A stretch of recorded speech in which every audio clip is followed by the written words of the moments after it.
Alhamdulillah Rabbil Alamin, wassalatu wassalamu ala asyrafil anbiya'i wal mursalin wa ala alihi wa sahbihi al-mayamin. Bapak-bapak dan ibu-ibu sekalian, hari ini kita akan membahas suatu topik mungkin berbeda dengan jadwal bapak-bapak dan ibu-ibu sekalian. Di dalam jadwal Al-Hallaj, tapi hari ini kita akan bahas Junaid al-Baghdadi karena beberapa alasan. Salah satu alasan adalah Junaid al-Baghdadi ini lebih dahulu dari Al-Hallaj ya. Junaid ini adalah salah seorang gurunya Al-Hallaj. Jadi kita akan bahas Junaid al-Baghdadi pada hari ini, dan insyaallah minggu depan barangkali Pak Jalal atau Pak Nur Somad akan membahas tentang Al-Hallaj. Sebelum saya memulai membahas tentang Al-Hallaj, insyaallah nanti minggu depan bapak dan ibu-ibu sekalian akan saya fotokopikan. Kalau yang mau baca ada buku cukup bagus ya dalam bahasa Indonesia. Bukunya nggak begitu terkenal, saya peroleh di toko buku. Judulnya Sufi Al-Junaid, pengarangnya Hamdani Anwar. Toko buku mudah nggak dicari, tapi buku ini cukup bagus ya. Artinya cukup bisa memberikan gambaran. Tentu seperti biasa di bagian-bagian tertentu rumit. Nah, kalau bapak ibu-ibu mau beli, sekali lagi judulnya Sufi Al-Junaid, pengarangnya Dr. Hamdani Anwar MA. Beberapa waktu yang lalu saya ke toko buku, secara tidak sengaja saya peroleh buku ini. Dari penampilannya tidak terlalu menarik, tapi isinya cukup bermanfaat. Nah, selanjutnya saya ingin nanya kepada bapak dan ibu-ibu sekalian yang ikut kursus mengenal konsep-konsep dasar, banyak juga di sini ya. Banyak ya, supaya saya tahu, karena kebetulan saya pernah menyampaikan tentang perkembangan tasawuf ya. Membahas soal Junaid al-Baghdadi ini sangat terkait dengan masalah sejarah tasawuf, karena pikiran-pikiran Junaid al-Baghdadi ini menjadi salah satu tonggak di dalam sejarah perkembangan tasawuf. Bahkan saya kira bapak-bapak dan ibu-ibu tahu ya, bahwa Junaid al-Baghdadi ini dianggap sebagai bapak tasawuf sunni. Bapak tasawuf sunni maksudnya ada dua tasawuf yang dianut oleh sebagian para penganut madhab Ahlus Sunnah wal Jamaah, tapi tidak tepat kalau itu dianggap sebagai tasawuf madhab Ahlus Sunnah wal Jamaah, karena Ahlus Sunnah juga mengambil pemikiran dari kaum sufi yang lain. Bagaimana juga tidak berarti bahwa Junaid al-Baghdadi ini misalnya ditolak di kalangan orang Syiah, tidak begitu ya. Tapi memang kalau kita lihat misalnya definisi aswaja Ahlus Sunnah wal Jamaah yang biasanya merupakan standar di kalangan orang-orang NU, itu kan antara lain disebutkan aswaja itu adalah satu kelompok dari kalangan kaum muslimin yang dalam hal fikih mengambil dari 4 imam madhab ya, Abu Hanifah, kemudian Imam Malik, Imam Syafi'i, Imam Malik, dan Imam Ahmad bin Hambal. Dari segi ilmu kalam atau teologi mengambil dari Abul Hasan al-Asy'ari, teologinya atau ilmu kalamnya itu madhab Asy'ariyah atau Asy'ariyah. Kemudian dalam hal tasawuf mengambil dari Junaid al-Baghdadi. Nah, karena itu Junaid ini merupakan titik sentral di dalam tasawuf Ahlus Sunnah wal Jamaah, khususnya di Indonesia yang identik dengan NU. Nah, karena itu sangat penting membahas ini. Meskipun sekali lagi tidak berarti bahwa Junaid ini hanya dianut oleh orang-orang NU. Junaid ini adalah seorang sufi besar yang dihormati di berbagai madhab di dalam sejarah di kalangan kaum muslimin. Karena sebagian besar bapak dan ibu-ibu sudah mengikuti pengantar tasawuf pertama, saya secara sangat ringkas saja untuk menempatkan Junaid ini dalam konteksnya, akan mengungkapkan bahwa sesungguhnya perkembangan tasawuf itu sudah melewati beberapa tahap ya. Mulai dari zaman Rasulullah Shallallahu Alaihi Wasallam, ketika tasawuf itu belum menjadi sebuah disiplin tertentu, tapi masih merupakan bagian tidak terpisahkan dari penghayatan keagamaan kaum muslimin pada saat itu. Kemudian muncul tokoh-tokoh yang mulai dikenal sebagai seorang sufi seperti Imam Hasan al-Basri dari kalangan tabi'in. Kemudian masih berupa tasawuf yang biasa disebut sebagai tasawuf sunni atau tasawuf ortodoks, atau tasawuf yang menekankan pada konsep sohu. Konsep sohu ini sadar gitu ya, sadar, waras bukan lawannya gila. Nanti kita akan lihat waras lawannya mabuk. Ya, lawannya mabuk apa? Bahasa Indonesia orang yang tidak mabuk disebut orang apa itu ya? Ya waras atau sadar ya. Nanti kita akan bahas itu karena ini termasuk salah satu konsep kunci di dalam pemikiran tasawufnya Junaid al-Baghdadi. Nah, jadi mulai dengan tasawuf akhlaki, Junaid ini salah satu tokohnya. Kemudian nanti berkembang muncul apa yang disebut sebagai tasawuf yang menekankan pada konsep syukur, konsep mabuk, kemabukan Allah Subhanahu wa taala, konsep hulul seperti diajarkan oleh Al-Hallaj atau Ittihad seperti yang diajarkan oleh Bayazid Bustami, dan kemudian disintesiskan kembali oleh Imam Ghazali.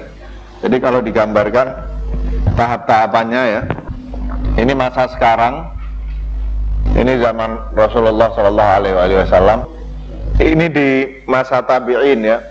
Mulai dengan masa tabi'in, tasawuf sebelum menjadi sebuah disiplin tersendiri ya, disiplin tersendiri. Kemudian tasawuf menjadi disiplin tersendiri, tapi sifatnya masih tasawuf akhlaki ya, lebih dari segi akhlak, dan menekankan pada konsep sohu, waras, sadar gitu ya. Nah kemudian muncullah, tentu ini saya tidak membagi menurut waktu ya, ini lahir tasawuf yang menekankan pada konsep-konsep seperti syukur, mabuk, kemudian syatahat, nanti kita bahas sedikit ya, syatahat. Kemudian tasawuf sebelum menjadi disiplin tersendiri, kemudian tasawuf menjadi disiplin tersendiri, tapi ini belum sebelum ya menjadi disiplin sendiri. Ini tentu zaman Rasulullah. Di sini tokohnya yang pertama dianggap di antara sufi-sufi pertama itu Hasan al-Basri, Junaid al-Baghdadi juga di sini. Penekanannya pada akhlak, tasawuf akhlaki, kemudian menekankan pada konsep sohu, waras atau sadar. Nah ini tokohnya misalnya saya sebut aja dua orang ya, Al-Hallaj, tentu ada Ibn Farid, ada beberapa orang, Al-Hallaj dan Abu Yazid atau Bayazid Al-Bustami. Lahir tasawuf yang menekankan pada konsep-konsep seperti syukur atau mabuk, atau syatahat. Syatahat itu ungkapan-ungkapan ekstatik yang diungkapkan secara tidak sadar, seperti ungkapan ma fil jubbah illallah, tidak ada yang di dalam jubah ini kecuali Allah, apa anal haq, aku adalah al-haq, dan sebagainya. Syukur, syatahat, hulul ini suka diterjemahkan sebagai inkarnasi Allah SWT ke dalam diri sufi. Kemudian ittihad, yaitu persatuan total antara seorang sufi dengan Allah Subhanahu wa taala. Kemudian saya ambil sampai katakanlah ini abad ke 20 ya, awal abad 20. Nah, di sini itu yang tasawuf saya sebut aja yang berusaha mengembalikannya kepada induknya, yaitu Al-Quran, Sunnah, dan Syariah. Tokoh utamanya tentu adalah Imam Al-Ghazali. Nah, abad 20 ini dibagi separuh abad kira-kira tasawuf sebagai sasaran kecaman ini oleh kaum modernis atau kaum salafi atau wahabi. Kemudian kira-kira paruh kedua abad 20 itu kembalinya tasawuf di dunia Islam, antara lain dikembalikan oleh tazkiyah yang bapak-bapak dan ibu-ibu ikut kursusnya pada hari ini. Nah, dengan melihat ini kita tahu di mana posisinya Junaid al-Baghdadi. Tasawuf Imam Ghazali ini juga sebetulnya banyak sekali mengambil dari tasawuf model Junaid al-Baghdadi ini ya. Imam Ghazali termasuk di antara sufi besar yang banyak memujikan ajaran-ajaran Junaid al-Baghdadi. Nanti sambil jalan sebagian konsep-konsep yang kita sebutkan itu saya akan coba jelaskan ya. Nah, hanya saja ya, dengan membuat sejarah ini yang penting untuk ditekankan, pada dasarnya sebetulnya tidak ada itu pertentangan dikotomis antar kaum sufi. Tidak ada itu pertentangan antar kaum sufi yang sampai mengkafirkan kaum sufi yang lain. Salah satu, ini tadi lupa ya saya sebutkan namanya di sini, sebetulnya tidak persis sama, tapi tasawuf masuk ke sini itu Ibn Arabi ya. Tentu dia lebih belakangan. Ibn Arabi lebih belakangan. Sungguhnya kalau kita lihat, setahu saya tidak ada kaum sufi, seorang tokoh sufi tertentu yang sampai mengkafirkan sufi yang lain. Biasanya mereka sangat menghormati pandangan kaum sufi yang lain, betapapun pandangan itu terdengar sangat bizar kalau bahasa Inggrisnya ya, terdengar sangat aneh-aneh gitu ya. Seorang sufi yang berada pada kotak tasawuf akhlaki itu misalnya, betapapun misalnya melarang kaum muslimin awam untuk membaca buku-bukunya Ibn Arabi misalnya, mereka tetap menghormati Ibn Arabi sebagai seorang sufi besar dan menyebutnya sebagai Syekhul Akbar, syekh yang besar, yang sangat dihormati. Meskipun mereka bilang jangan baca buku-bukunya Ibn Arabi, nanti bisa bingung ya. Tapi mereka tidak lantas mengatakan bahwa pikiran Ibn Arabi itu keliru, malah mereka menyebutnya sebagai Syekhul Akbar. Maka sangat lucu kalau Anda lihat di pasaran sekarang, atau saya jangan bergunakan sangat lucu lah, nanti terdengar sinis, agak tidak biasa gitu ya. Kita lihat di pasaran sekarang, sekelompok saudara-saudara kita dari kaum muslimin, saya bicara saudara ini saya anggap saudara benar ya, bukan sinisme, yang pada dasarnya sebenarnya tidak suka tasawuf. Mereka lebih dekat kepada kaum salafi atau kelompok wahabi itu, yang kemudian melihat bahwa ternyata tasawuf ini demandnya besar ya. Maka mereka mulai menerjemahkan buku-buku tasawuf. Yang diambil itu biasanya bukunya Ibnul Qayyim al-Jauziyah. Sekarang banyak betul kan? Banyak sekali itu, ada puluhan bukunya Ibnul Qayyim al-Jauziyah. Nah, pertama kenapa yang diambil bukunya Ibnul Qayyim al-Jauziyah? Ibnul Qayyim al-Jauziyah itu adalah muridnya Ibn Taimiyah, bapak kaum Salafi ya, bapak kaum Salafi. Nah, mereka akan lebih tenang kalau mengambil tasawuf dari orang seperti Ibnul Qayyim al-Jauziyah yang merupakan bagian dari madhab Salafiyah ya, yang juga dipegang oleh orang-orang Wahabi. Meskipun sebelum ini setahu saya kaum modernis abad 20 ini bahkan bukunya Ibnul Qayyim pun tidak dijadikan pegangan. Bahkan mereka cenderung tidak tahu atau menutup mata terhadap kenyataan bahwa Ibn Taimiyah meskipun menentang sebagian pendapat kaum sufi, itu sesungguhnya dia sangat mengapresiasi tasawuf.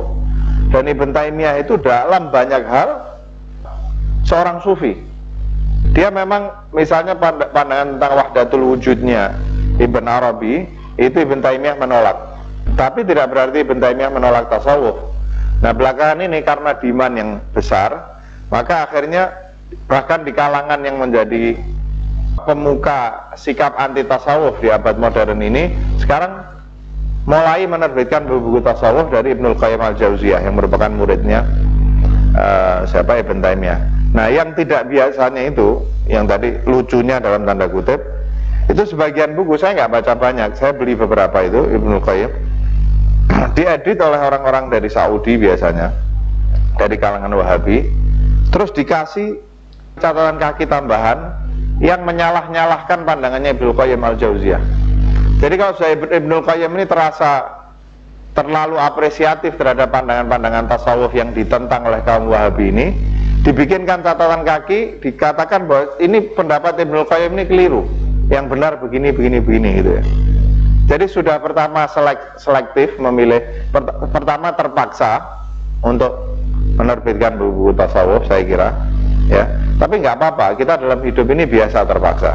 Sama saya juga di penerbitan buku juga, kadang-kadang kita lihat demand juga. Kalau demandnya besar, karena buku yang awalnya tidak terpikir kita terbitkan juga. Jadi saya tidak hendak menyalahkan penerbit-penerbit itu, cuman supaya tahu kita konteks besarnya sejarah pemikiran tasawuf. Sudah pertama mungkin agak terpaksa atau di luar agenda menerbitkan buku tasawuf. Kedua, sangat selektif menerbitkan hanya bukunya Ibnu Qayyim al-Jauziyah.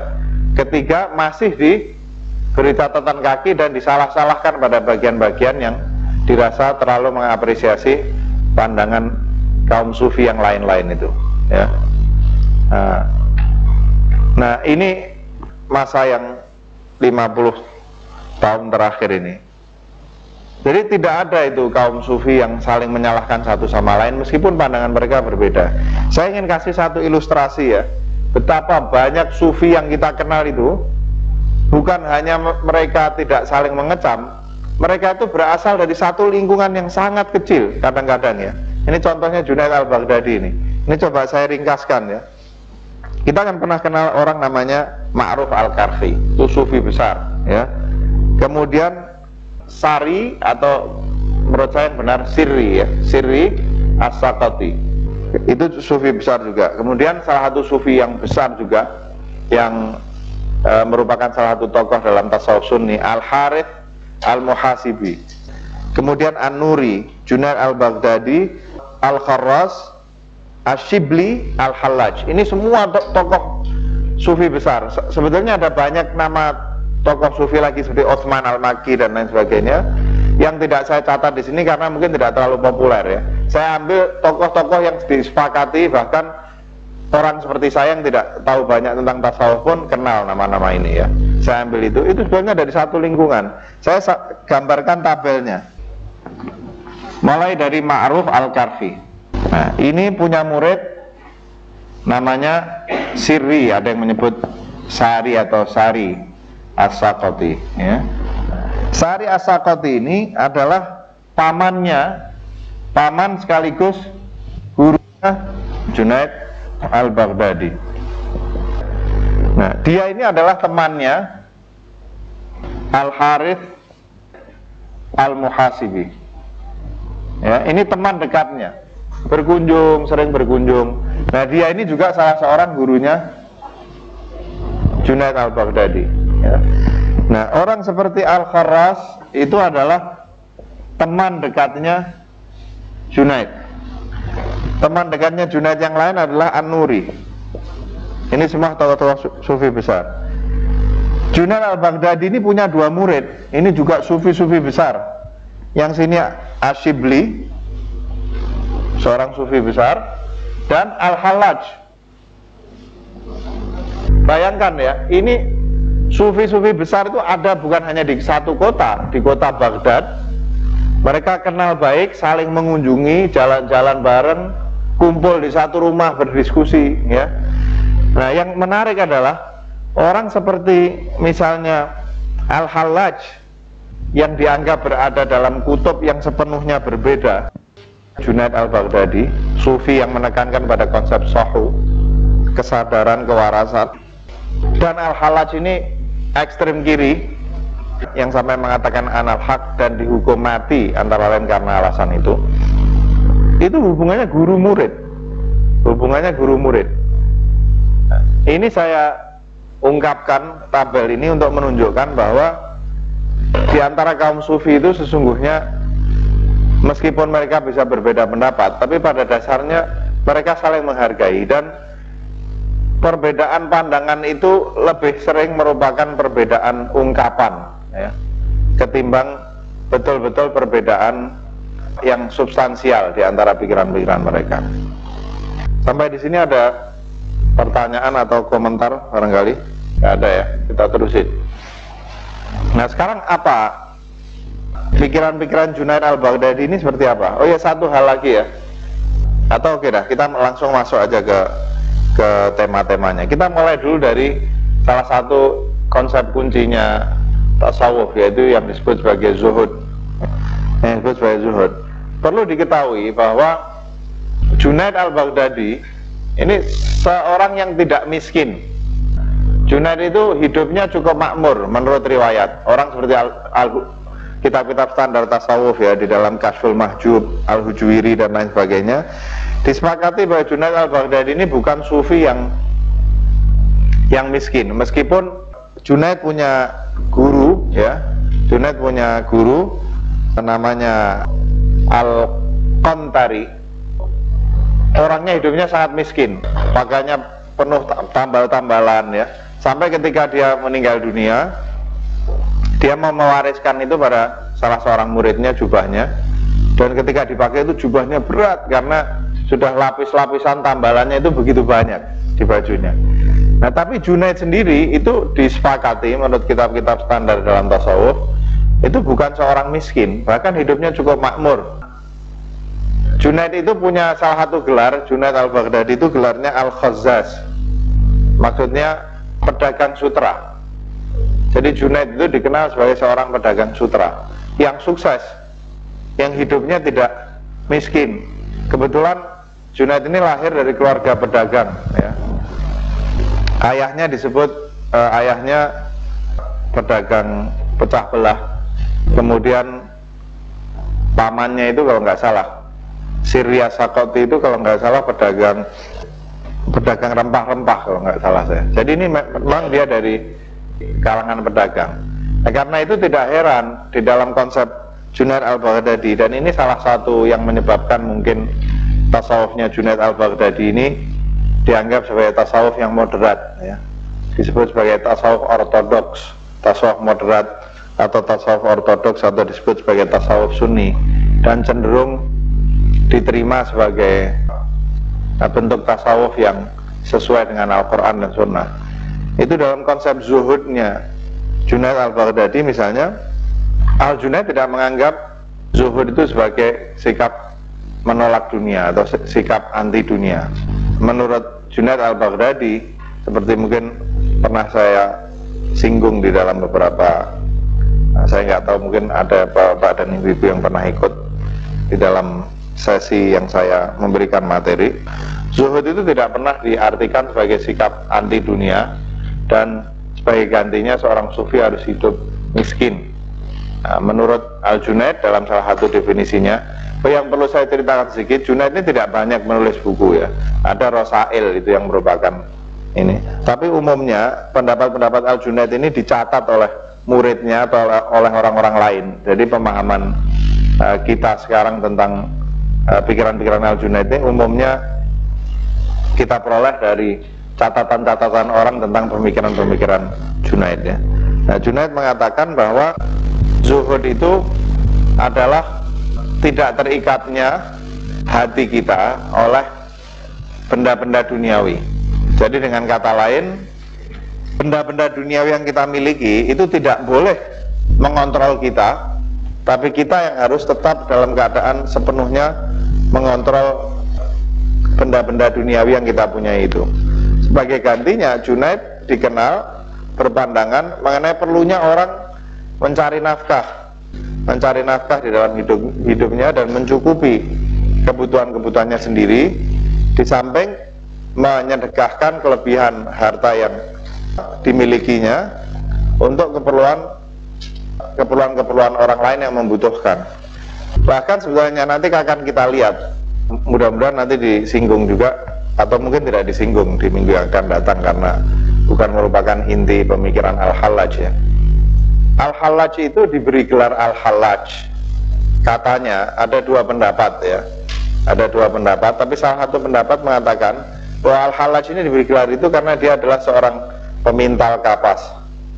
Jadi dia kerjanya memintal kapas untuk mencari nafkahnya. Meskipun ada cerita-cerita ajaib juga tentang Al-Hallaj itu. Karena suatu kali dia butuh uang, dia datang kepada seorang pengusaha. Dia minta supaya diberi kerjaan memintal kapas. Kemudian Al-Hallaj diberi pekerjaan memintal kapas itu, baru ditinggal sebentar. Ini cerita ajaibnya, sebenarnya tidak penting di dalam tasawuf ya. Baru sebentar katanya si pemilik kembali lagi masuk rumahnya, dia dapati kapas-kapas itu dalam jumlah besar sudah dipintal Al-Hallaj dalam waktu yang sangat singkat ya. Yang penting adalah bahwa menurut catatan, bahkan seorang sufi seperti Al-Hallaj yang dianggap sebagai ekstremis ya, sehingga harus dihukum mati, itu juga bekerja untuk mencari nafkah.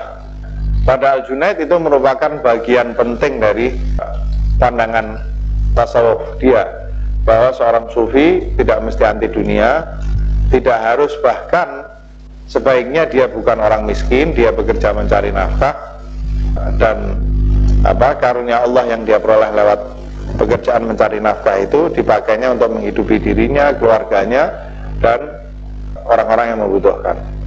Yang unik, saya tidak mau menafsirkan, Al-Junaid itu menurut catatan, sekali lagi kita mendapatkan pikiran-pikiran Al-Junaid ini dari sebagian besar dari catatan-catatan orang tentang pikiran-pikiran Al-Junaid. Al-Junaid ini katanya hanya pergi haji sekali, karena dia beranggapan bahwa pergi haji itu cukup sekali untuk menjalankan kewajiban yang ditetapkan oleh Allah SWT kepada setiap muslim ya. Ini sekedar catatan pinggir ya, catatan pinggir. Saya tidak ingin mengatakan jangan pergi haji lebih dari sekali. Saya juga alhamdulillah sudah 2 kali dan kepengen lagi. Nah itu pikiran dia tentang zuhud misalnya. Nanti Bapak dan Ibu-Ibu sekalian akan mendapati bahwa pikiran-pikiran Junaid al-Baghdadi ini tidak luar biasa. Tapi bukan karena Junaid itu bukan orang yang luar biasa, tapi karena pikiran Junaid ini, Junaid telah berhasil merumuskan satu bentuk tasawuf yang moderat, yang menyebabkan pikirannya itu mudah diterima. Dan selama berabad-abad yang mengikuti masa Al-Junaid, pikiran-pikirannya ini diterima oleh banyak orang, dan kemudian juga berpengaruh sangat besar pada Imam Ghazali, yang juga bertanggung jawab di dalam menyiapkan masyarakat di dalam menerima secara luas pikiran-pikiran Al-Junaid. Karena itu terasa tidak terlalu luar biasa. Nanti kalau Al-Hallaj itu kita akan mendengar banyak pandangan-pandangan yang aneh-aneh ya. Tapi justru menurut saya, ini pandangan pribadi saya, pikiran-pikiran seperti yang digambarkan oleh Al-Junaid dan juga Al-Harith Al-Muhasibi. Al-Harith Al-Muhasibi ini salah satu gurunya Al-Junaid yang berperan sangat besar di dalam menanamkan konsep tasawuf yang menekankan pada sohu itu, pada kewarasan, kesadaran, moderasi dan lain sebagainya. Menurut saya pikiran-pikiran orang seperti Al-Junaid dan Al-Harith Al-Muhasibi ini adalah pikiran-pikiran yang paling layak menurut saya untuk disosialisasikan kepada sebanyak mungkin kaum muslimin yang hendak mengikuti cara hidup atau melakoni tasawuf ya.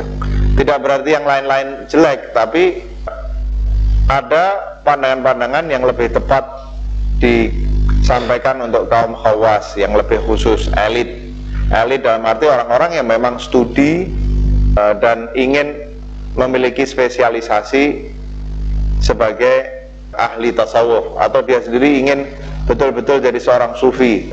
Tapi pada umumnya saya kira pikiran seperti yang diungkapkan Al-Junaid dan juga Al-Harith Al-Muhasibi itu adalah pikiran-pikiran yang sebenarnya paling tepat, termasuk Al-Ghazali, untuk dijadikan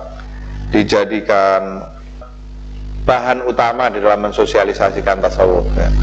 Bahkan pikiran-pikiran seperti pikiran Al-Ghazali itu sudah melewati batas antar madhab ya. Di kalangan Syiah sekalipun, menurut apa yang saya ketahui, pikiran Al-Ghazali ini diakui atau tidak juga punya peran sangat besar.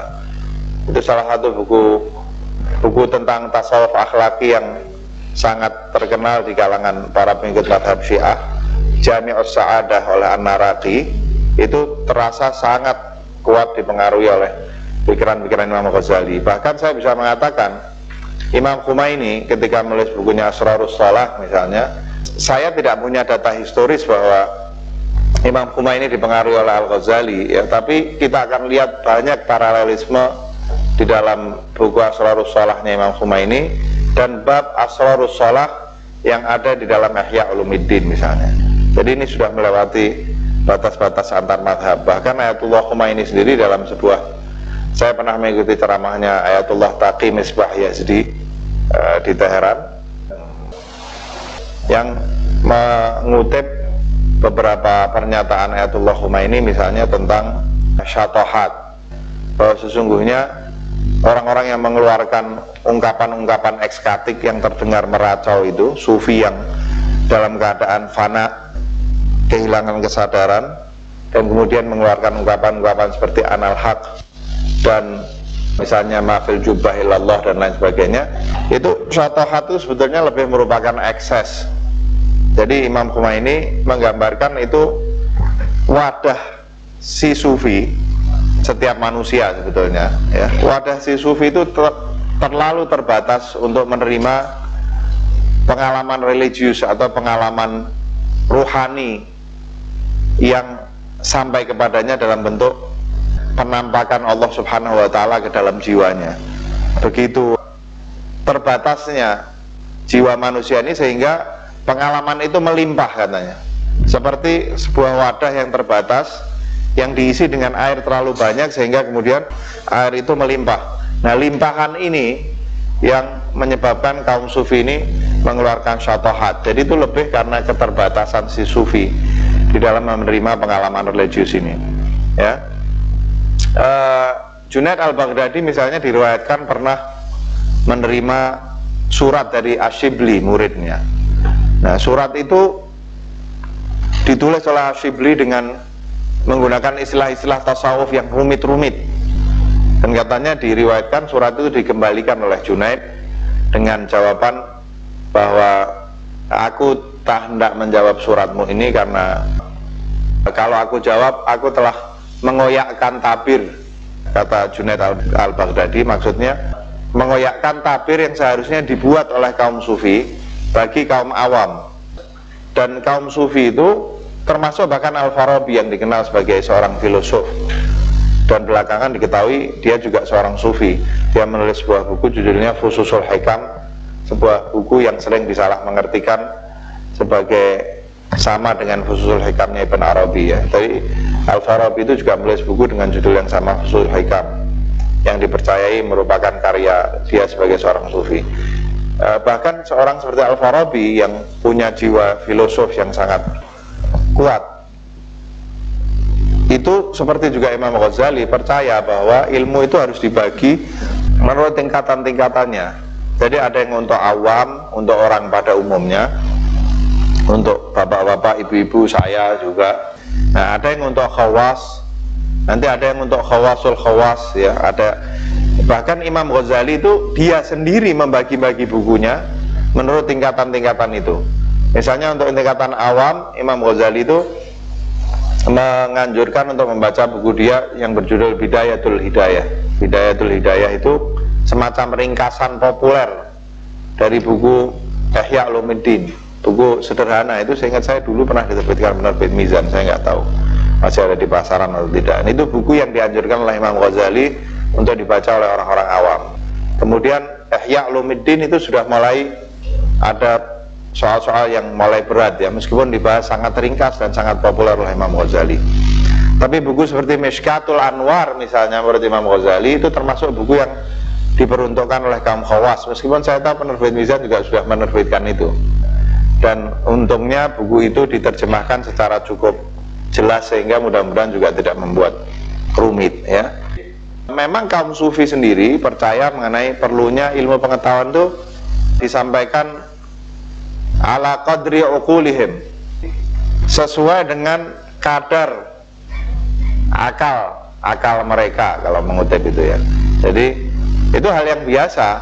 Sama juga misalnya kalau saya misalnya dipaksa untuk memahami satu rumus matematik yang dipelajari oleh doktor di bidang matematika murni, ya saya bisa pusing juga. Jadi ilmu yang lain juga gitu, ada yang untuk awam, ada yang untuk khawas, ada yang untuk khawasul khawas. Dan ini bukan tasawuf saja, filsafat begitu, fisika begitu, matematik begitu, ya kan? Misalnya di Amerika Serikat itu ada award untuk penulis fisika populer. Jadi dibikin award khusus untuk penulis fisika populer ya. Nah karena itu kita nggak usah merasa kalau kita ini seneng sama Junaid al-Baghdadi, wah level kita itu rendah. Nggak ada hubungannya dengan itu, karena pada dasarnya bahkan Junaid al-Baghdadi sendiri, salah satu gurunya itu namanya Abu Thawr, itu guru fikih yang menekankan pada pelajaran fikih, hadis, tafsir Al-Quran dan lain sebagainya. Itu Junaid sangat dipengaruhi oleh itu, dan dia percaya bahwa seorang sufi yang baik itu ya seorang muslim yang menjalankan syariah dengan benar, berakhlak baik seperti yang diajarkan oleh Al-Quran dan Sunnah. Ya, jadi kita tidak usah merasa rendah. Bahkan Rasulullah Shallallahu Alaihi Wasallam di dalam salah satu doanya kan beliau minta supaya diberi keimanannya ajaiz, keimanannya perempuan-perempuan tua, kata Rasulullah. Jadi kira-kira untuk menggambarkan perempuan tua ini, saya nggak tahu saya pernah ungkapkan di sini enggak. Jadi perempuan yang sudah tua, sudah tidak merasa tidak punya kebutuhan apa-apa lagi, dan buat apa, ya kan? Terus nafsu-nafsu duniawi dia sudah tidak punya, dia pasrah kepada Allah SWT, dan mungkin juga cara berpikirnya sangat simpel. Apalagi kalau kita kaitkan dengan hadis itu yang seorang ajuz, seorang perempuan tua datang kepada Rasulullah, tanya, ya Rasulullah, doakan saya masuk surga. Kita sudah sering dengar ya. Kemudian Rasulullah dengan mengulum senyum berkata, gak ada perempuan tua masuk surga. Dan perempuan itu menangis terseduh-seduh karena ucapan Rasulullah itu pasti benar kan. Sampai kemudian Rasulullah sambil tersenyum mengatakan, kamu jangan bersedih, kamu masuk surga, cuma nanti semua orang tua di surga itu dijadikan muda kembali, kata Rasulullah. Jadi kalau digambarkan ajus yang datang itu cara berpikirnya simpel gitu ya. Nah, Rasulullah itu minta imannya orang-orang perempuan-perempuan tua ini. Nah, jadi ini tidak ada hubungan. Saya cenderung untuk mengatakan, mungkin orang tidak setuju, nggak ada. Kalau orang ahli tasawuf yang sudah aneh-aneh itu berarti tingkatannya lebih tinggi dari orang lain, ya, nggak begitu. Ini tidak ada hubungan dengan itu. Ya, jadi sufi itu jadi muslim yang baik, akhlaknya yang benar, jalankan syariah dengan baik, lakukan amal-amal nawafil, amal-amal nafilah itu, amal-amal tambahan, sholat sunnah rawatib, tahajud, zikir, dan lain sebagainya yang tidak perlu aneh-aneh. Nah, kalau orang memang mau jadi spesialis, mau jadi sufi benar, ya, dan perlu orang-orang yang jadi sufi betul sebagai pemimpin, sebagai model, ya nggak apa-apa. Tapi orang seperti kita ini, ya kita belajar tasawuf, kita ambil tasawuf sebagai satu cara untuk hidup sesuai dengan ajaran-ajaran Al-Quran dan Sunnah, dan supaya kita mempunyai akhlak Al-Quran seperti yang diriwayatkan oleh Aisyah tentang Rasulullah Shallallahu Alaihi Wasallam. Itu sebabnya saya ingin mengatakan bahwa tasawufnya Junaid al-Baghdadi ini adalah tasawuf yang menurut saya salah satu di antara pandangan dalam tasawuf yang memang baik untuk disosialisasikan kepada atau dijalani oleh orang-orang awam seperti kita ini. Karena itu menurut saya merupakan satu kebijaksanaan yang baik dari para pemuka Nahdlatul Ulama yang awal-awal itu, ketika merasa perlu merumuskan aswaja dengan memasukkan madhab tasawufnya, madhab Junaid al-Baghdadi. Meskipun ada ekses negatifnya juga ya. Kalau sudah Islamnya itu terlalu dibatasi gitu, nanti ada kecenderungan misalnya kalau kita mau mengikuti itu, kita nggak baca pikiran-pikiran kaum sufi lain ya. Kita ambil yang positifnya, tapi di sisi lain kita juga hendaknya sebagai muslim untuk memperluas wawasan, kita baca pandangan-pandangan kaum sufi yang lain ya.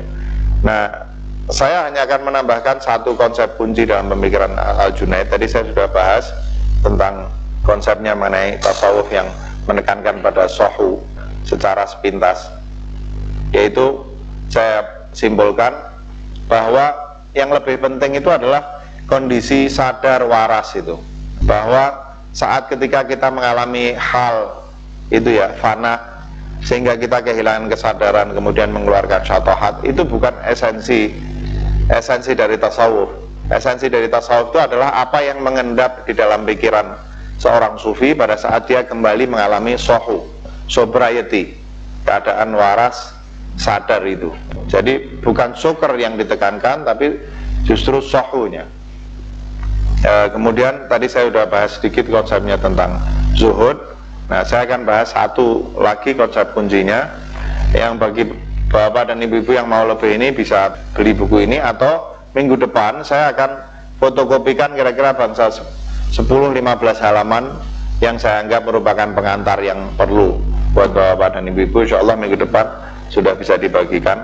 Saya pilihkan beberapa halaman pengantar yang mencakup riwayat, pendidikan, dan pikiran-pikiran umum dari Junaid al-Baghdadi. Jadi kalau nggak beli juga nggak apa-apa, saya akan ini. Nah, yang terakhir itu pandangan dia tentang konsep-konsep seperti itu ya, tauhid, fana dan baqa dan lain sebagainya. Nah, Junaid al-Baghdadi percaya pada kemungkinan kesatuan atau bersatunya makhluk dengan khalik ya, bersatunya manusia dengan penciptanya, dengan Allah SWT. Nah, bedanya dengan kaum sufi yang lain, dan saya cenderung mengatakan ini sebetulnya beda pengungkapan, beda temperamen. Jadi saya sudah berikan beberapa pengantar. Bedanya adalah Junaid masih memelihara adanya batas yang tegas dan perbedaan-perbedaan antara makhluk dan khalik di dalam proses bersatunya itu. Bahwa khalik dan makhluk itu bersatu itu merupakan bagian juga dari konsep dia tentang tauhid.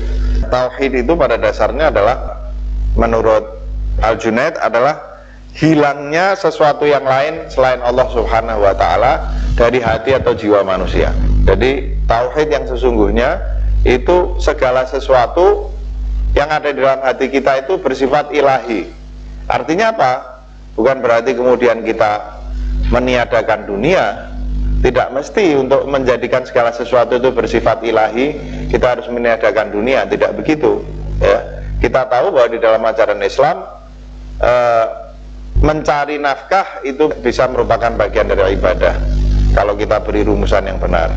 Berhubungan seks, sesuatu yang selama ini dianggap sebagai mengumbar nafsu, itu jelas di dalam Islam adalah sesuatu yang bersifat ilahi ya, itu ibadah. Kemudian apalagi hal-hal yang bersifat duniawi itu sebetulnya tidak harus ditiadakan dalam bentuk kita bersalibat, misalnya nggak kawin, kemudian kita hidup miskin. Rasulullah kan mengajarkan dengan jelas ya dalam hadis, misalnya ketika seorang laki-laki punya uang 300 dirham datang kepada Rasulullah, ngomong, ya Rasulullah, saya punya 300 dirham, mau saya sedekahkan semua ini. Rasulullah bilang, jangan, 100 dirham untuk kamu, 100 dirham untuk keluarga kamu, 100 dirham sedekahkan. Tentu tidak berarti bahwa hitungannya sepertiga ya, tapi kira-kira ini kan simbol bahwa diri kita punya hak, keluarga kita punya hak ya, kemudian orang lain punya hak atas harta kita. Karena Rasulullah menegur sebagian sahabat yang karena kegairahan beragamanya begitu besar, mereka mengatakan, saya sekarang mau puasa terus tiap hari, saya nggak mau kawin dan saya nggak mau tidur kalau malam, mau sholat tahajud terus. Dipanggil Rasulullah, dikatakan, kamu belajar dari siapa? Kira-kira gitulah, kira-kira kamu belajar dari siapa? Kok nggak ngelihat saya?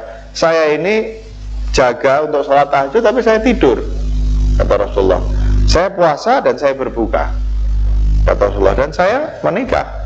Bahkan kata Rasulullah, menikah itu adalah, orang menikah itu sudah menjalankan 50% dari imannya, dan hendaklah separuh iman yang lain diisi dengan takwa kepada Allah SWT ya.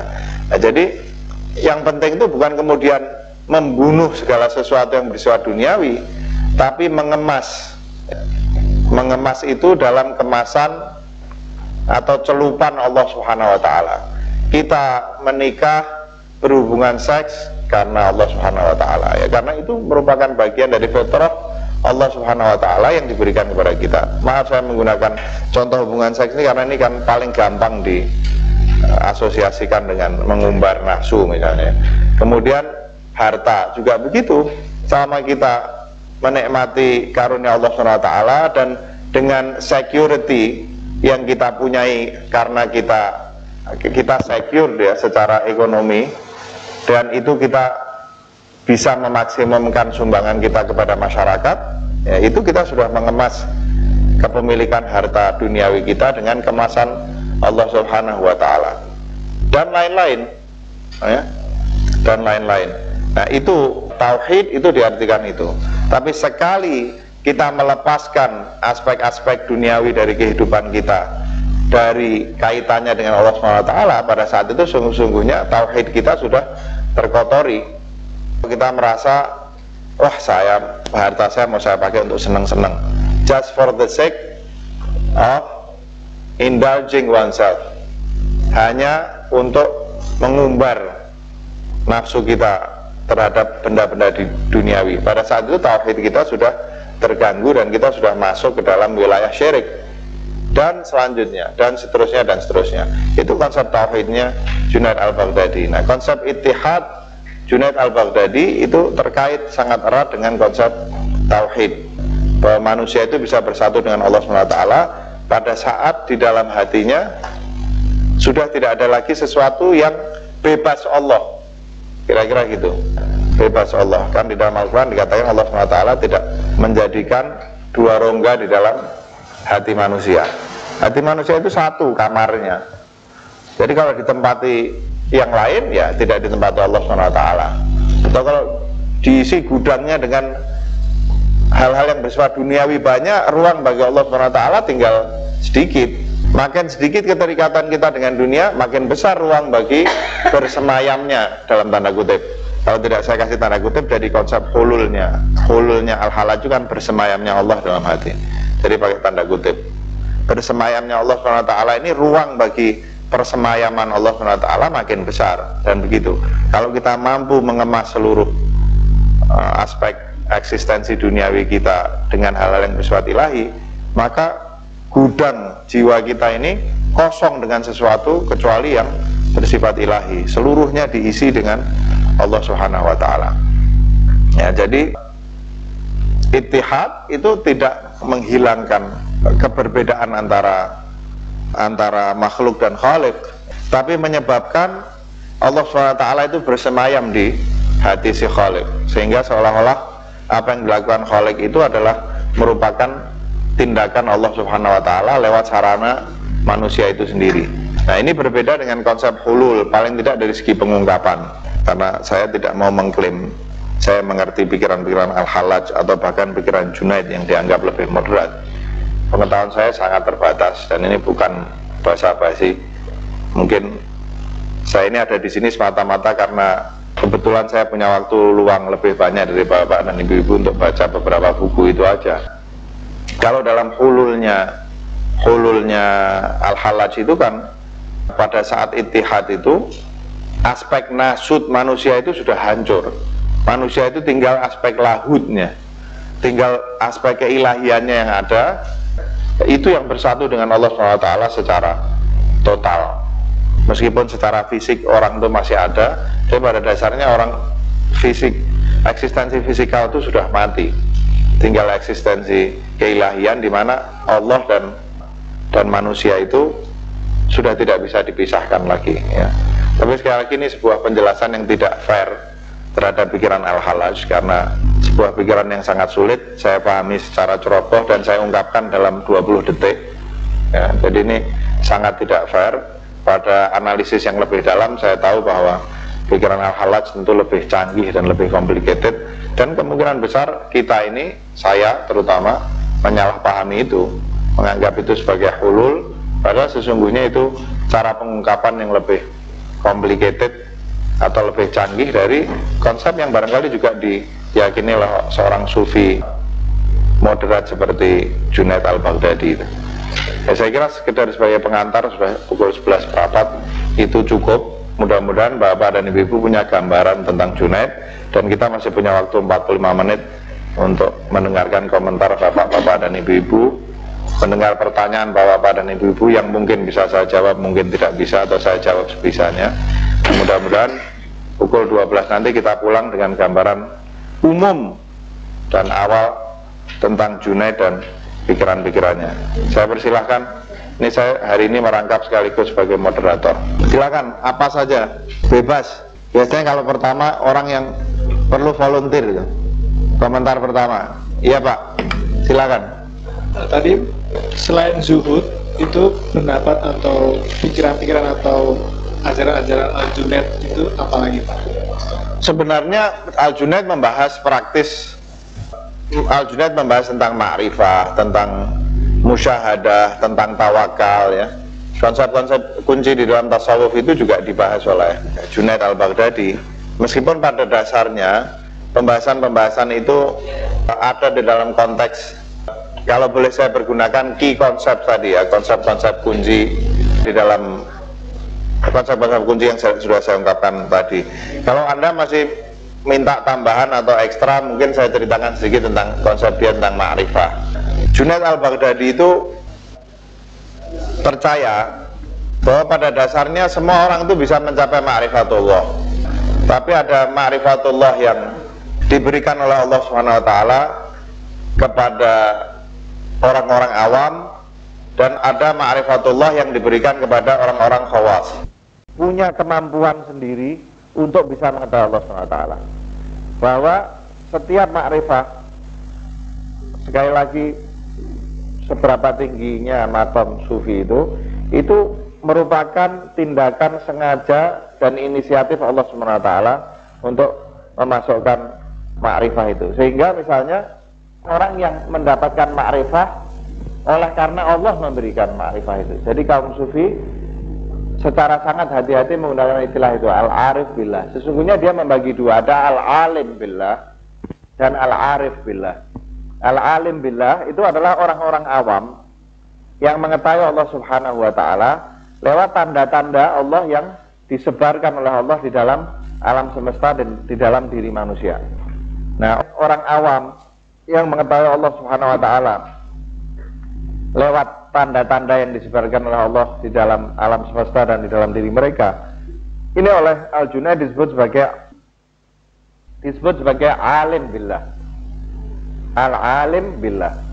Sementara kaum sufi yang mendapatkan ma'rifah khusus, kalau dengan istilah lain antara yang dipakai oleh Imam Ghazali, ilm ladunni, ilmu dari sisi Allah Subhanahu wa ta'ala yang sengaja Allah Subhanahu wa ta'ala itu menanamkan di dalam jiwa orang-orang yang dipilihnya itu, khawas ini, itu disebut sebagai arif billah, untuk membedakan antara ilmu tentang Allah dan ma'rifah tentang Allah SWT. Tapi pada dasarnya setiap orang itu punya peluang terhadap ma'rifah Allah Subhanahu wa ta'ala. Ini misalnya cara pandangnya Junaid. Sekali lagi kita lihat moderasi di dalam pikirannya Junaid ya.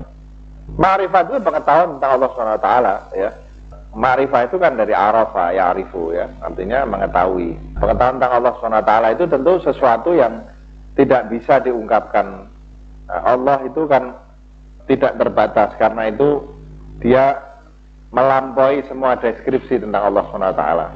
Itu sebabnya ma'rifatullah itu adalah sesuatu yang sifatnya ruhani ya, ruhani, rabbani, yang tidak bisa diungkapkan. Tentu saja ada hal-hal yang kita pahami tentang Allah SWT, kita pahami dari apa yang disampaikan oleh Allah SWT sendiri.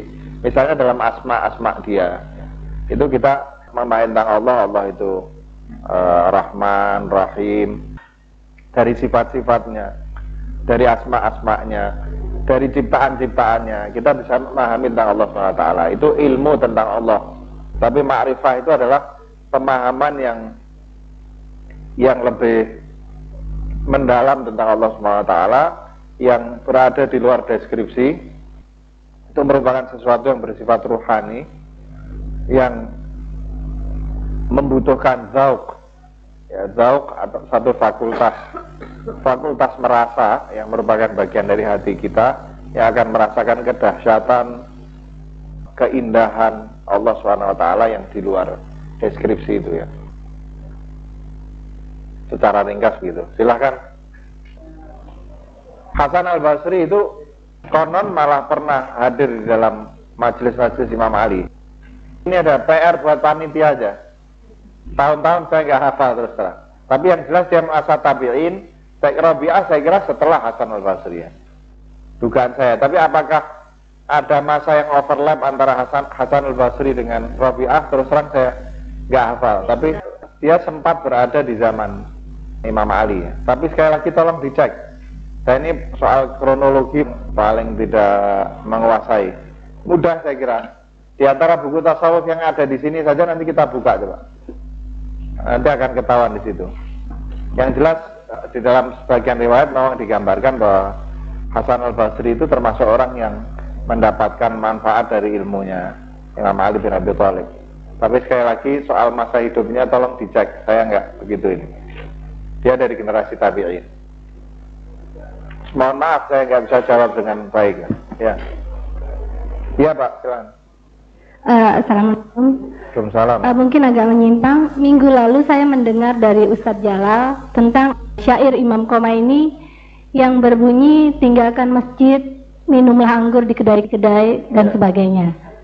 Mungkin bisa dijelaskan makna dari situ yang disampaikan oleh Ustadz Jalal minggu lalu. Jadi saya agak bingung gitu. Terima kasih. Ya mestinya ditanyakan ke Pak Jalal karena Pak Jalal waktunya habis. Waktunya habis. Maksud saya Pak Jalal lebih tahu mengenai soal-soal seperti tasawuf ini. Tapi sebetulnya maknanya jelas. Maknanya adalah supaya kita ini di dalam beragama. Jadi gini ya, di dalam tasawuf itu biasa memang digunakan majas-majas seperti itu ya, simbol-simbol.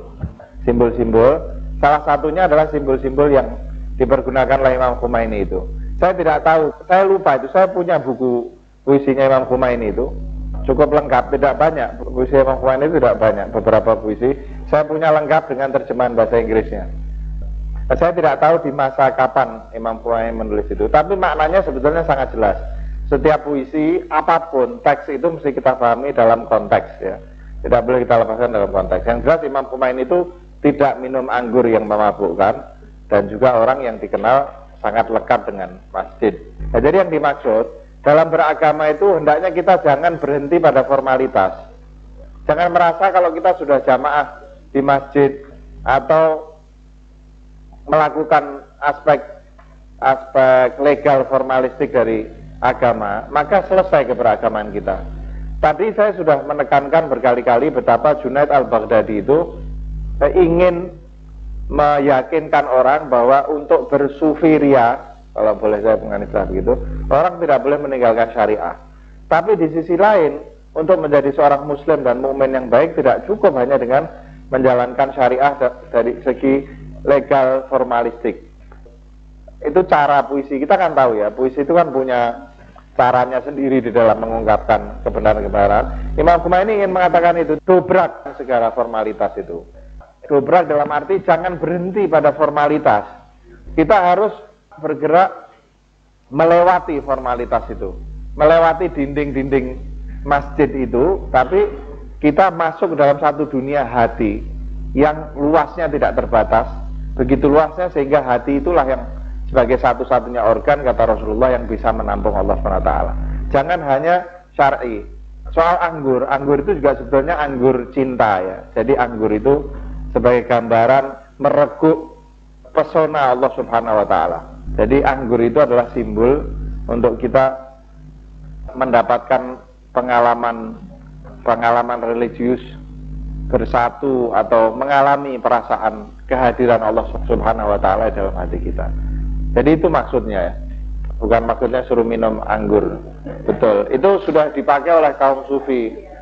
Sudah dipakai oleh kaum sufi yang sebelumnya ya mabuk cinta kepada Allah SWT gitu.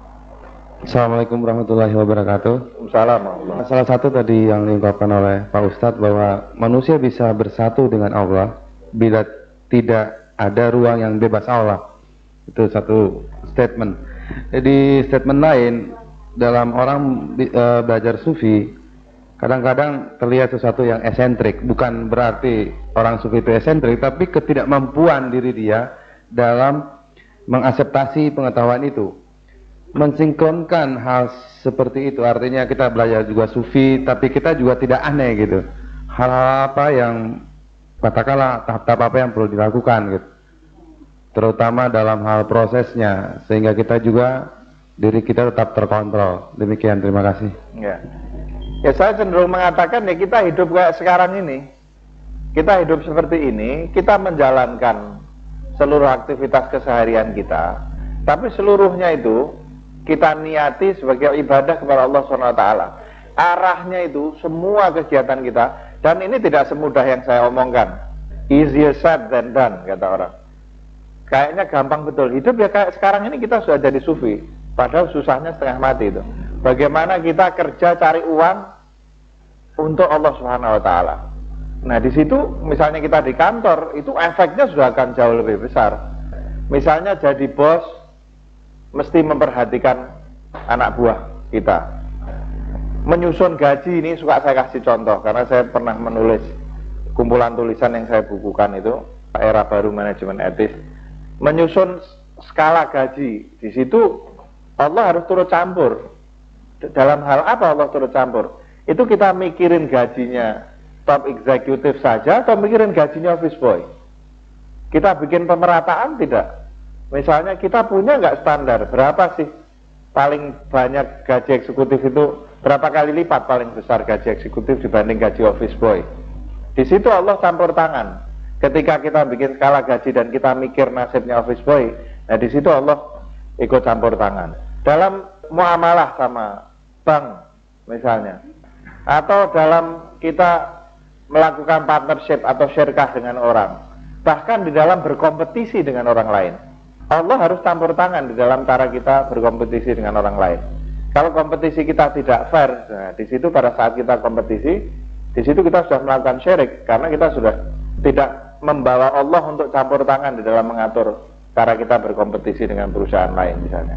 Nah ini yang dimaksud dengan cara bertasawuf yang menurut saya harusnya kita jalani sebagai apapun, sebagai bapak, sebagai ibu, sebagai suami, sebagai istri, sebagai bos di perusahaan, sebagai guru di sekolah, sebagai apa? Sebut saja pekerjaan apapun.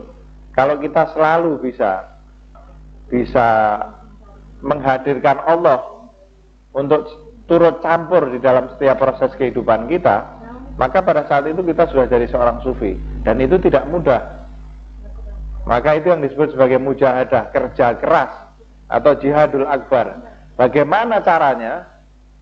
Pada saat kita nyusun skala gaji, kita ingat terus sama office boy misalnya. Itu bukan hal yang mudah, hal yang sangat sulit, dan banyak orang kepleset. Orang termasuk saya sering sekali terpeleset itu, mikir terus bagaimana ini caranya, bagaimana supaya adil sama orang. Salah satu prinsip dasar Islam itu adil, adil ya, keadilan. Gimana caranya supaya adil terus?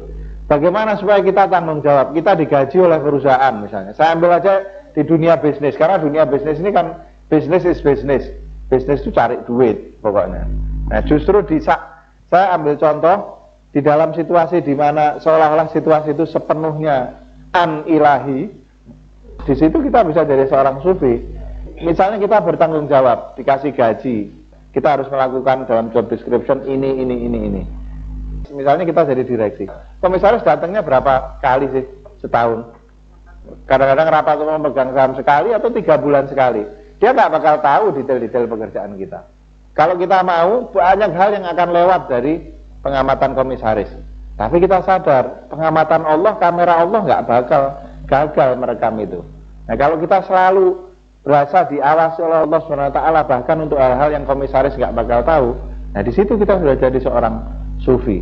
Dalam segala hal kegiatan kita bisa menjadi sufi, dan itu tidak mudah. Tidak sekedar saya ngomong atau Anda dengar dan Anda mengangguk-angguk, oh bener ini omongannya Pak Haidar ini. Itu baru tahap paling gampang dalam itu. Nanti ketika kita mewujudkan itu, pas kita kepengen pulang, belum waktunya pulang, pekerjaan masih banyak, males saya mau pulang aja, ya kan? Kadang-kadang kita gitu, sekali-sekali pengen tidur siang di rumah lah misalnya gitu, padahal itu kita sudah melanggar tanggung jawab kita. Nah itu mulai di situ muncul itu. Pas mau menentukan ini misalnya kenaikan gaji, kita bukan pemilik, ada shareholder, tapi kita orang yang terima gaji. Bagaimana kita menaklukkan konflik of interest yang kita punyai supaya kita tidak naikkan gaji tinggi-tinggi untuk kepentingan kita dan untuk kerugian atau menganiaya shareholder misalnya. Nah di situ mulai susah itu. Bagaimana kita bisa memenangkan keadilan di atas kepentingan diri kita? Terus begitu. Ini susah. Jadi sepakat itu baru tahap awal. Dan nanti kita akan jatuh, bangun, keliru, bangkit lagi, keliru, bangkit lagi, salah, lupa, suatu saat astaghfirullahaladzim, dulu saya kok begitu. Kita taubat terus dalam hidup kita berjuang atau berperang, terutama melawan diri kita sendiri. Di situ kita bertasawuf. Nggak perlu kita harus meninggalkan pekerjaan kita untuk menjadi seorang sufi. Itu yang dibilang oleh jihadul akbar oleh Rasulullah. Jihad itu kadang-kadang lebih banyak adanya di ke aktivitas-aktivitas kita. Mungkin kalau di masjid lebih gampang, apalagi kalau nafkah kita dijamin, ya kan? Nafkah kita dijamin, di masjid sholat terus tuh, mungkin medan perangnya lebih gampang itu. Tapi medan perang di dunia nyata itu medan perang yang lebih besar. Mari kita berusaha jadi sufi di dalam kegiatan kita sehari-hari, seperti yang diajarkan oleh Junaid al-Baghdadi. Masih menyambung mengenai ma'rifat tadi ya. Bapak katakan tadi bahwa ma'rifat itu adalah pengetahuan mengenai Allah ya. Saya belum jelas betul apakah ilmu ma'rifat itu yang dalam pelajaran kita hari ini memang dicontohkan dalam para tokoh sufi gitu Pak ya, yang bisa mengungkapkan atau memberi pandangan, pelajaran dan kiat-kiat untuk mendekatkan diri kepada Allah. Itu dari segi rohani kita untuk mendekatkan diri pada Allah. Apakah hanya itu? Artinya bahwa ma'rifat itu hanya dapat dicapai oleh para sufi yang notabene juga diberi rahmat, anugerah yang Bapak bilang seperti tadi, orang-orang terpilih untuk bisa tampil seperti para sufi itu. Apakah hanya itu? Pertanyaan kedua adalah bagaimana juga dengan para ilmuwan dunia misalnya yang mampu mengungkapkan hukum-hukum Allah, misalnya dalam ilmu fisika seperti Newton, Einstein maupun Thomas Alva Edison. Saya kira mereka juga berjuang melalui perbuatan pikiran dan perasaan dan juga diberi anugerah juga kecerdasan oleh Allah. Kemudian bahwa hasil dari jerih payah mereka itu sebenarnya juga merupakan khidmat mereka kepada umat manusia sampai sekarang gitu manfaatnya. Nah, apakah orang-orang seperti ini juga bisa dibilang memiliki tingkat marifat atau makomat seperti itu? Terima kasih. Ya, pertama saya ulangi sedikit bahwa ma'rifah itu menurut konsepnya Junaid al-Baghdadi itu bisa dimiliki oleh semua orang, meskipun melihat melalui tanda-tanda yang disebarkan oleh Allah di dalam alam semesta, di dalam diri kita, juga melalui kitab suci lewat Rasulullah. Ada orang-orang yang Allah SWT memilih, tentu memilih karena orang-orang itu memang melakukan langkah-langkah yang menyebabkan Allah memilih mereka ya. Allah SWT itu kan, dia itu kan maha adil, tidak arbitrer, gak mungkin dia milih orang semaunya sendiri gitu. Allah SWT punya prinsip-prinsipnya sendiri dalam memilih orang-orang yang mendapatkan ma'rifatullah. Ada yang mendapatkan ilmu laduni itu. Ilmu laduni itu adalah gampangnya ilmu langsung dari sisi Allah SWT yang diperoleh tanpa usaha logis, rasional, analitis, kira-kira gitu. Pokoknya ada ilmu yang diperoleh lewat proses belajar, lewat cara berpikir analitis, logis, rasional. Ada ilmu yang diperoleh secara langsung tidak lewat itu, tapi bukan tanpa modal loh ya, bukan tanpa modal. Dua-duanya seperti saya katakan Allah itu maha adil. Nah itu disebut sebagai ilmu laduni. Dalam Al-Quran kan dikatakan ya, di dalam doa itu ya Allah berilah aku ilmu dari sisimu ya, meladunka ilma ya, dari sisimu. Jadi itu disebut ilmu laduni. Nah, jadi semua orang bisa dapat, yang satu lewat tanda-tandanya, iktisabi itu lewat usaha, dua-dua lewat usaha, yang satu itu usaha belajar secara logis, sistematis, rasional, analitis, yang satu lewat jalur yang lain ya. Jadi semua orang bisa memperoleh itu. Junaid membedakan yang lewat tanda-tanda itu disebut sebagai ulama billah, yang satu adalah urafa, arif atau urafa billah. Nah, sekarang mengenai ilmuwan. Ilmuwan itu juga bisa saja dia menjadi seorang sufi dalam arti yang lain. Kan di dalam Al-Quran dikatakan dengan jelas bahwa Allah SWT itu akan menebarkan tanda-tandanya fil afaqi wa fi anfusikum, cakrawala alam semesta ini, empirik, dan di dalam diri manusia. Jadi jelas bahwa mengetahui Allah menurut ajaran Islam itu antara lain bisa dilakukan lewat medium mempelajari alam empirik ini. Kan di dalam tasawuf itu yang secara khusus mengelaborasi ya, mengelaborasi hal ini itu Ibn Arabi. Ibn Arabi itu kan mengatakan bahwa alam semesta ini secara keseluruhan adalah merupakan tajalliyat, penampakan diri Allah Subhanahu wa taala. Jadi sebetulnya mempelajari alam semesta itu mempelajari aspek Allah Subhanahu wa taala. Dan ada contoh yang jelas, Einstein itu yang Anda sebut tadi, Einstein itu orang Yahudi, bukan Muslim, Yahudi. Dia belajar fisika dan dia punya satu statement yang sangat terkenal, yang sangat Islami, yang seperti ayat Al-Quran. Al-Quran kan mengatakan bahwa Allah SWT ini menciptakan alam semesta ini bukan sebagai satu kesia-siaan. Ada tujuan, tidak arbitrer, ada order, ada keteraturan, ada tujuan, ya kan? Kita semua pernah dengar statementnya Einstein yang non-Muslim dan Yahudi itu, yang sangat Qurani. Apa itu pernyataannya? God doesn't play dice with the world. With the world atau with the universe. Tuhan itu tidak main dadu dengan dunia ini, kata Einstein. Kalau main dadu itu kan probabilitas itu. Lempar bisa keluar 4, keluar 3. Jadi serba kebetulan. Einstein lewat analisis fisika dia keluar dengan statement yang sangat Qurani ketika dia mengatakan bahwa Tuhan tidak main dadu ketika menciptakan dunia ini. Jadi Allah menciptakannya tidak sia-sia, ada tujuan, ada order. Itu diungkapkan oleh seorang ahli fisika non-Muslim keturunan Yahudi yang namanya Albert Einstein. Jadi jawaban terhadap pertanyaan Bapak tadi sangat jelas. Tasawuf bisa dilakoni istilahnya oleh seorang saintis. Assalamualaikum Pak Jiran. Salam. Pertanyaan saya sederhana ya, karena saya buta mengenai Al-Junad ini. Apakah menurut dia atau dia mengajarkan mengenai stasiun-stasiun yang harus dilalui oleh murid-muridnya untuk mencapai ke tingkat yang paling tinggi yang pada akhirnya kepada Allah Subhanahu wa taala? Itu saja. Ya. Setahu saya Pak ya, tolong dicek lagi.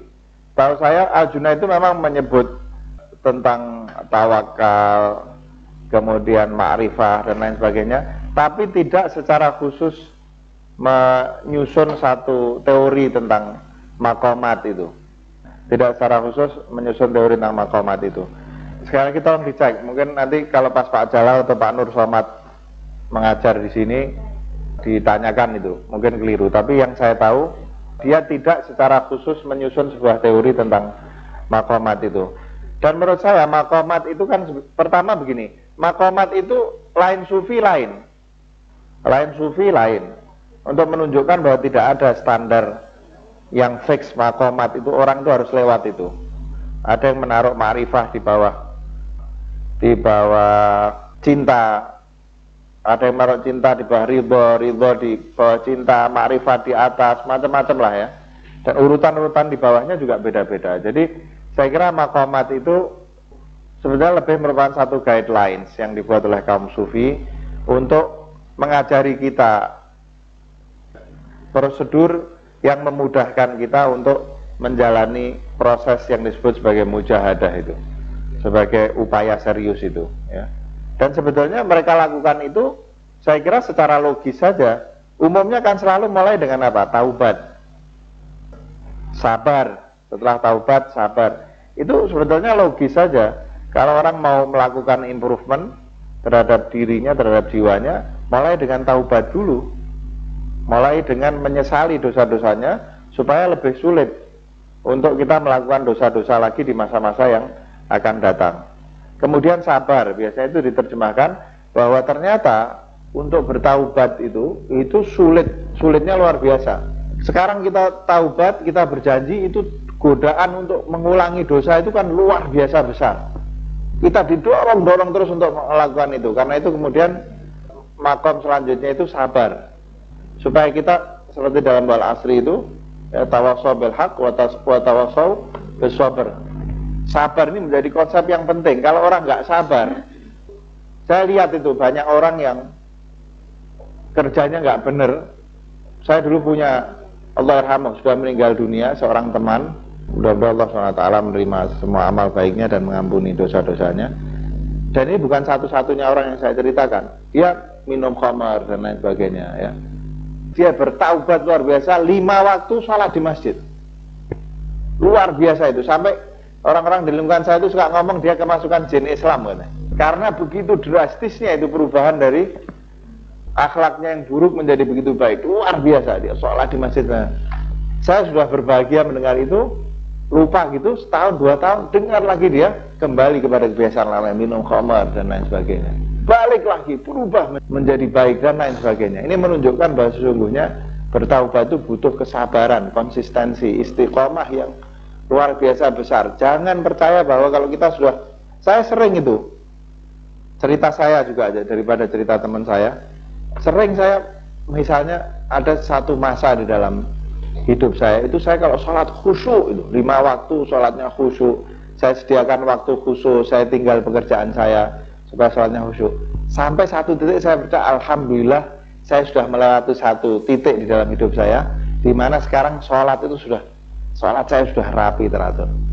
Tapi lewat 3 bulan mulai kacau lagi. Ya insya Allah sholat masih terus kita lakukan ya. Tapi waktu itu saya yakin betul masa sholat saya yang kualitasnya kurang tinggi itu sudah lewat. Saya sudah bisa sholat dengan ini yang luar biasa. Lewat 3 bulan mulai lagi, ada aja itu alasan nanti sholat buru-buru, waktunya belakangan ya, gitu. Saya kira-kira berapa bulan yang lalu ya, bulan November umrah. Saya bulan November umrah kan, pulang dari umrah itu masih hawanya Ka'bah masih kuat. Itu balik lagi itu, itu sudah sholat ini jamaah itu nggak pernah lupa lah. Kadang-kadang saya kalau misalnya saya nunggu istri saya atau istri saya nunggu saya 10 menit, 15 menit dia masih ada kerjaan, saya sholat duluan ya, sholat sendiri. Tapi waktu itu enggak, tunggu setengah jam saya tunggu, pokoknya harus jamaah sholat. Nah ini sekarang ini sudah mulai lagi nih, hawa Ka'bahnya sudah mulai berkurang, itu sudah mulai nggak sabar nunggu sholat jamaah dan lain sebagainya. Karena itu kesabaran itu merupakan satu hal yang sangat penting ya di dalam hidup kita. Nah itu sebetulnya maqamat itu urut-urutan prosedur logis yang diformulasikan oleh kaum sufi untuk mengajar kita supaya kita sistematis lah ngelakoni kehidupan tasawuf itu. Tapi buktinya maqamat itu berbeda-beda ya, jadi sehingga saya pikir kita baca tentang maqamat itu, kita pahami, kita hayati, kita usahakan, kita lakukan di dalam hidup kita, tapi tidak ada keharusan ngelakoni kehidupan tasawuf itu dengan melewati maqamat itu. Itu tidak jelek, cuman hendaknya itu tidak kita jadikan dasar. Kan ada bioritme gitu ya, bioritme kadang-kadang semangat kita turun tanpa sebab yang jelas. Nah bagaimana caranya kita bisa terus memelihara iman kita dalam keadaan cukup tinggi, dalam kondisi yang terus cukup tinggi ya. Nah ini yang mungkin membutuhkan kesabaran, konsistensi, sampai itu semua nanti menjadi habit. Seperti saya itu belum menjadi habit tuh. Sholat tepat waktu, khusyuk, menyediakan waktu khusus, itu terbukti belum menjadi habit. Kalau kita ulang-ulang terus, lama-lama itu akan menjadi habit. Kalau sudah menjadi habit itu sudah bagus ya. Sama seperti imannya orang-orang ajus itu, perempuan tua itu, kalau kita lihat ibu kita, nenek kita yang baik-baik itu sudah nggak ada cerita azan, ambil wudhu, kadang-kadang sehari bisa wudhunya nggak batal, kemudian dia sholat di tepat waktu, ya begitu terus. Itu sudah menjadi habit di dalam hidup kita. Nah cuman saya setuju bahwa itu memang terkait dengan manusia ini, kadang-kadang kekuatan kebaikannya kalah sama kekuatan keburukan, kadang-kadang menang ya. Nah bagaimana kita bisa melakukan itu? Ada satu hadis yang favorit saya, sering saya ulang-ulang. Rasulullah mengatakan, dan itu esensi tasawuf juga, ittaqillaha haitsu ma kunta, bertakwalah kamu kepada Allah dimanapun kamu berada. Paling ideal itu. Jadi itu yang saya bilang, kita selalu bisa menghadirkan Allah SWT di setiap saat, dimanapun kita berada, kita hadirkan Allah SWT. Nah, tapi Rasulullah karena tahu manusia itu tidak bisa begitu, dan karena itu dikatakan bahwa berjuang melawan hawa nafsu itu sebagai jihadul akbar, dan itu esensi tasawuf, perang besar. Rasulullah melanjutkan dengan ungkapan wa atbi'is sayyi'atal hasanah tamhuha, kata Rasulullah. Tapi saat-saat tertentu kamu gagal menghadirkan Allah SWT, kamu lupa pada Allah SWT, maka segera susuli perbuatan burukmu itu dengan perbuatan baik. Niscaya perbuatan baik itu akan menghapuskan perbuatan buruk yang kamu lakukan. Nah, mudah-mudahan kalau begitu lama-lama dorongan kita untuk berbuat buruk, kalau kita terus berusaha menanamkan takwa kepada Allah dalam hati kita, kita bisa menang sedikit-sedikit, suatu saat makin kecil peluang bagi kita untuk melakukan sayyi'ah. Itu rumus yang diajarkan oleh Rasulullah. Dari situ juga kita bisa tahu bahwa manusia itu tidak selalu bisa bertakwa kepada Allah. Ada saat-saat di mana dia lupa dan melakukan sayyi'ah. Kalau begitu resepnya segera lakukan kebaikan, amal-amal baik. Dan kalau bisa amal baik itu yang berat kita lakukan. Mendidik hati kita itu caranya, Rasulullah mengatakan kan, nafsu manusia itu seperti bayi yang mau disapih. Saya pernah sampaikan, saya kira di dalam satu kesempatan. Kita tahu bahwa bayi itu kalau sudah setahun atau bahkan 2 tahun menyusu kepada ibunya, itu mau disapih kan setengah mati itu. Dan itu butuh kesabaran juga itu.